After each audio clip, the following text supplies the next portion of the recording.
It's a beautiful, beautiful Monday in the house. I'm in New York City. You know it's a big deal, okay? My man, Notorious.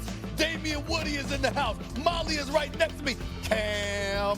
Oh, Cam. That brother is somewhere in the South, ready to handle his business. My man Peter Schrager is coming into the house. We got a whole slew of people ready to talk about some NFL Week 1. And you know where I'm going, Woody. I know what I saw in Buffalo last night. You know where I'm going. He's a bad man. Woo! You know who I'm talking about. First takes in the house.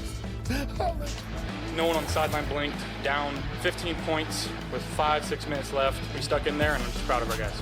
Handed off to Henry, and he's bottled up. The ball is out. It's loose. It's Buffalo ball. And Allen reaches over the goal line, and he is in. What a game this has turned into. Woo! 46 seconds left. Bills down 2 for driving. Blitz coming. Allen complete to Coleman. Cuts it back at the 20. Tripped up at the 10-yard line. A 32-yard attempt for the victory. Kick on the way, and it is good. Matt Prater has won the ball game. What a finish. What a game we had last night. Good morning, everybody. Welcome to First Take. Thank you for being with us, D. Wood. Yeah. You, sir. Yes, sir. Included. First Monday. Stephen A. We got you in NYC, so we know things are official. Cam's back from Brazil. You approve of the color? Yeah, you're good. I just had to make You're sure. in I mean, season, well, Molly, what I'm thinking, I'm point. looking good, and she'll say to me, "You out of season," and all of that. So I want to make He's sure I have. learning about color shades and fabrics, Yes, but right. I am you're learning. really evolving before my eyes. I'm so Thank you proud so of you. much. Like you Thank said, you so Dan O will be here, Peter Schrager. Guys, the thriller we had last Yes. night, Sunday Night Football, let's go. A rematch of the divisional AFC game, and Lamar Jackson and the Ravens faced off against Josh Allen and the Bills. Allen rallied the Bills for 16 points in the last 4 minutes to stun the Ravens 41-40, a primetime thriller. Let's hear from the quarterback's postgame. No one on the sideline blinked. Down 15 points, whatever we were, with 5-6 minutes left. Staying with it. Fans leaving, the stadium. You got to play this game for 60 minutes, and that's a really good outfit that we just played. And, God willing, we take care of business how we're supposed to, and how we think we will. It's probably a team we'll see again. All I know is when we up in the fourth quarter, like I said, the game is not over till it's 0-0-0 on the clock, and everything not going to be perfect. Like I said, it's the beginning of the season. We got a lot of season left. All right, how about this nugget from our analytics? The Bills are the first team in NFL history to overcome a 15-point deficit in the final 4 minutes of the fourth quarter to win a season opener. I'm starting with our quarterback, Cam. By the way, that tie's dope. It's official. Tell me this, was this a Bills comeback or a Ravens collapse? Ravens collapse. I mean, there's things that cannot happen. Derrick Henry knows that fumble cannot happen. Another thing, too, hey, Stephen A., where was the Ravens defense? When I'm looking at the stat line, 251 passing yards in the fourth quarter alone. Josh Allen had over 400 yards by himself of offense alone. Jair Alexander, hey, bro, where you at, doggy? Yo, there were so many people to call out, and I'm not trying to deflect, but I think the Baltimore Ravens showed the world what they're capable of. They did every single thing but win the football game, and that's a little disappointing. Yeah, listen, for me, it's definitely Baltimore. And the reason I say that is Baltimore has a habit of these type of collapses, these type of not being able to finish out games. Okay, let's be frank about it. They dominated this game for 3.5 quarters last night. They really did. Buffalo's defense had no answer for Derrick Henry rushing the football and Lamar Jackson. They had absolutely no answer. And here's the thing that really bothered me about Baltimore yesterday. Their organizations traditionally, as far as their DNA, it's always about the defense. It's always about the defense. When that game was on the line, they had a 4th down and 2. And John Harbaugh decided to punt the ball. Baltimore's defense showed no desire to stop Josh Allen. Why in the world would you want to punt the ball back to Josh Allen for Josh Allen to go and do what he did last night. It'd be the same way if, opponent is playing against Tom Brady. You punt the ball to Tom Brady, guess what? He's going to finish the deal. I always feel like with the Baltimore Ravens, their best side of the football is their offense with Lamar Jackson and King Henry. Yes, we know Derrick Henry had the critical fumble, but in order to win that game last night, you got to put the ball in your best player's hand, which is Lamar Jackson and Derrick Henry. So for me, this is definitely a collapse by Baltimore. But listen, it's a trifecta. We all agree on that. But let's crystallize it even more so for the viewers out there. We have a situation right now where you're the Baltimore Ravens and you're dominating Molly, Woody, Cam. Do y'all know that no team in NFL history had ever scored 40 points and rushed for more than 235 yards in a game and lost until last night? Until last night. That is the first time in NFL history that has happened. Scoring 40 points and rushing for 235 yards and still lost the damn game. Right. Now, when we talk about the collapse, at the end of the day, there's a couple of things that we have to say. Number one, the Baltimore Ravens defense ain't what we expected them to be. Because I got news for you. As dominant as the team was dominant because of Lamar Jackson and Derrick Henry. It wasn't dominant because you were neutralizing, Josh Allen and his crew. I'm sorry. If I'm John Harbaugh, I'm doing everything that I can to make sure that man don't touch the ball because I don't have faith in this defense. You sit up there and Keon Coleman is going in for a touchdown. You got to know not to make that tackle. You got to let them score so the ball can get back to Lamar Jackson as opposed to tripping them up when you know they're in field goal range and they're in position to win the game. But if you're going back to the Baltimore Ravens, here's what you really, really got to bring up. Yes, the fumble by Derrick Henry, that is an aberration. That is not something that is normal. This man is a man amongst boys. He was running roughshod all over them all night long. They had no answer for him whatsoever. Big play on that top. It happens. I feel sorry for them when they play him next because this brother, he walked off the field. He knows it's on him. He doesn't fumble the ball. You're winning this game. You got a 40-32 lead with 3:10 left. You got a 15-point lead, 5 minutes left. You're not losing this game if Derrick Henry doesn't fumble that football, okay? So that's a big loss. But we have to go to Coach John Harbaugh. He's a Super Bowl champion. This is universally respected and recognized as one of the great coaches in the National Football League. What are we lamenting, or what should we be lamenting? When we talk about John Harbaugh, do you know that there's no coach that's blown more double-digit fourth-quarter leads since the 90s? Nobody's done it. We don't talk about that enough. The fact of the matter is that this man, his team, in the fourth quarter, have been known to blow some fourth-quarter leads. Double-digit fourth-quarter leads.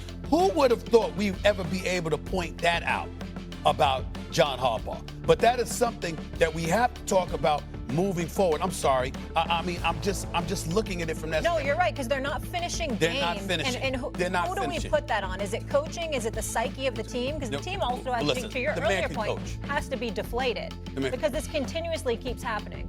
Yeah, I mean, listen, I always said, I don't care what the Baltimore Ravens do in the regular season because we know that they're going to run roughshod. They're going to do what they do.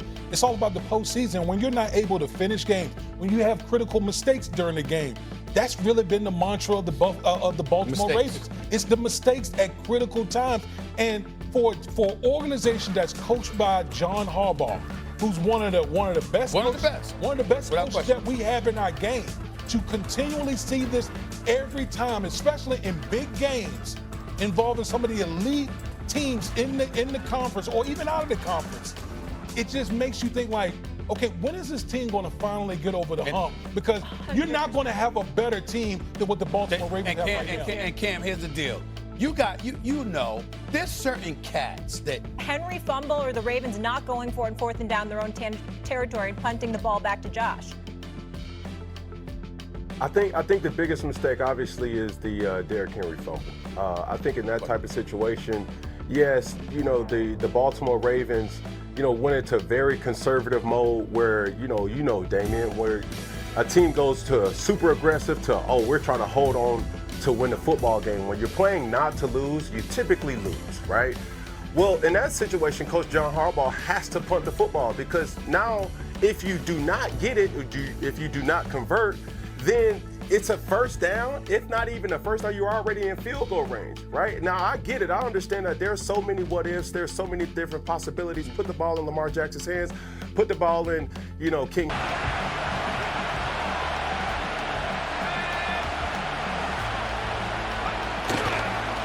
NFL's leading rusher a season ago, Christian McCaffrey.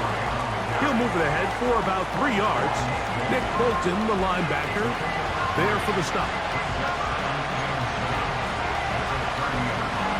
2nd and 7.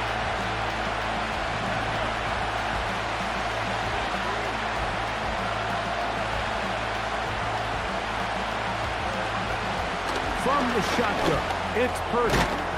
Pass brought in by Samuel. And he's going to be dropped after a pickup of about 5. Now a 3rd and 2. They need 2. Here's Purdy. That's caught by McCaffrey. And he'll be taken down. And that's going to do it. That's the last play of the first quarter. So a big 3rd down hookup takes us to the break. It's the Chiefs on top. We'll be back in Kansas City after this.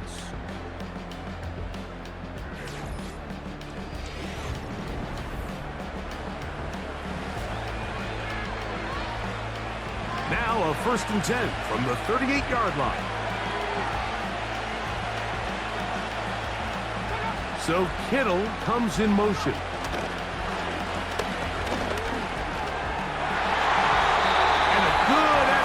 Defensively, it's knocked away and incomplete. There's a fine line between trusting your arm and having a little bit too much faith in your arm, right? I think this is one of those situations here, Mike, where there was nowhere to go with the ball. He tries to fit that one in there anyway, and he's lucky that it just falls incomplete. Looking to set up the screen there, but he decides not to force it, and it's incomplete. You can't fault the quarterback on this one, Mike. He really didn't even have much of an opportunity. By the time he hit the top of his drop and got his eyes downfield, the defense was all over him, and he really had no choice but to just get that ball out of his hand and live to play another snap. He'll be forced to just blow that one away. It's incomplete. So defensively, there's always the initial pass coverage plan, and then when that breaks down and the quarterback goes into scramble mode, how fast can you then move on to the second phase of what they call plaster, meaning find the nearest receiver and almost play him man-to-man, and it's exactly what they did here, and there was nowhere for the ball to go, and he's forced to just throw it away. And no return forthcoming. It's a touchback, and will come out to the 20-yard line. The Chiefs offense and Hollywood Brown ready for their next possession. They lead by a touchdown as this drive begins with 1st and 10.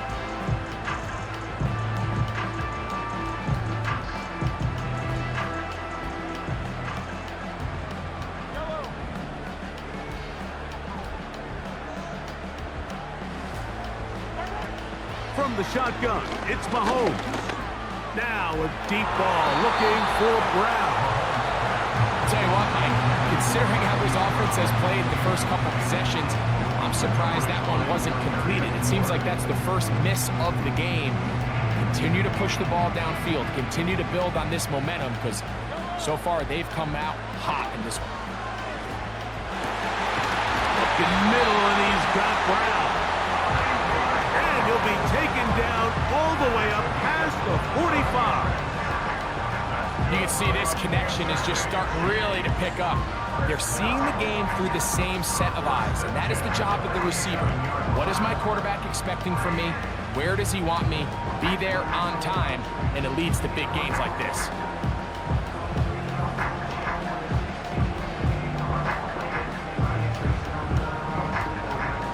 First and 10. Now Mahomes gives it to Pacheco. It's a short pickup, taking us to the 49. Devondre Campbell brings him down.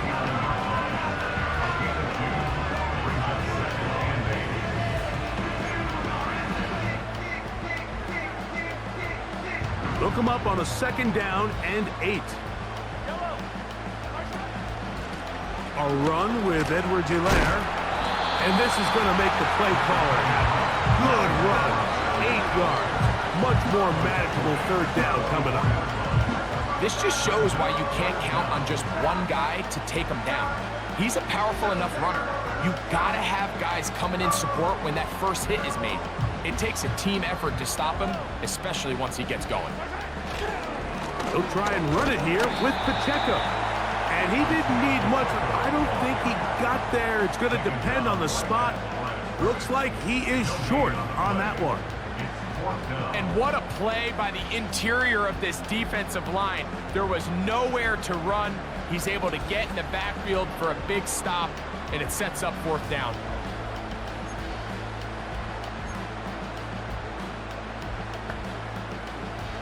It's too long for a field goal. They'll go for it here on 4th down. They'll try it now with Pacheco. And he's not going to get there. The defense was ready for it, and they stuff him on 4th down. And a great job here by the defense, being strong up inside, forcing the ball carrier to have to bounce